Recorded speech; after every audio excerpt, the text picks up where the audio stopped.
Tito, wait! Huwag po muna kayo umalis. Tito Andrew, we need your help. Okay, what is this? I can't fix this eh. Ate, kaya niyo bang ayusin to? Opo, sir. Salamat. At kung di mo maayos, pakisabi na lang kay ate. Baka paayos na lang yan. Opo. Okay, problem solved. Anyway, Tito, I need your help too. as much as I wanna help you, hindi lang talaga pwede ngayon. Kasi si Lola walang kasama sa ospital eh. I'm sorry. But I promise, pagbalik ko, tutulungan kita. Okay ba yan? Okay, Tito Andrew. Promise, ha? Promise. Kiss Lola for us, please. I will. Anyway, sige ha. Okay po, ingat po kayo. Bye po. Curious talaga ako kung gumagana pa to eh. Kasi baka mamaya may mga lumang video natin to. Si Daddy kaya, pwede tayong tulungan?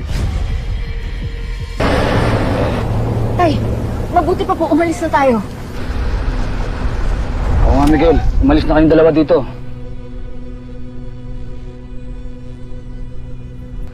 Si Delgado ba yun? Tay, suotin niyo nga po ulit ito muna, please.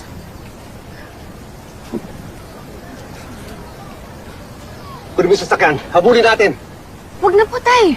Baka mamaya may makakilala pa po sa inyo eh. Tama naman yung anak mo eh. Sige na, Miguel. Ako na bahala dito.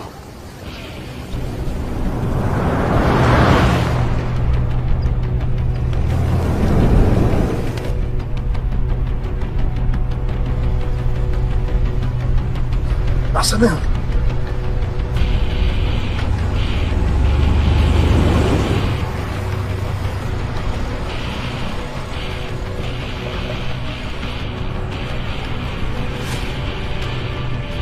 Verdugo, alam mo na ba na narilis ang katawan ng Delgado? Ano pinagsasabi mo, Matis? Hindi ko alam. Parang minumulto ako eh. Multo? Matias, wala akong panahon sa pinagsasabi mo. Pasensya na, Verdugo. Parang nakita ko si Delgado. Ano? Sandali lang, Clarissa.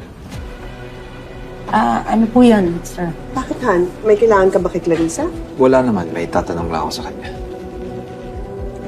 Nailabas na ba yung bangkay na asawa mo?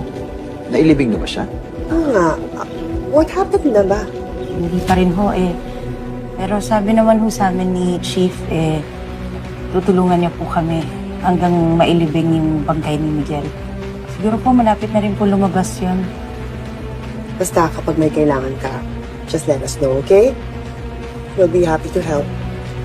Salamat po talaga. Mauna na po ako.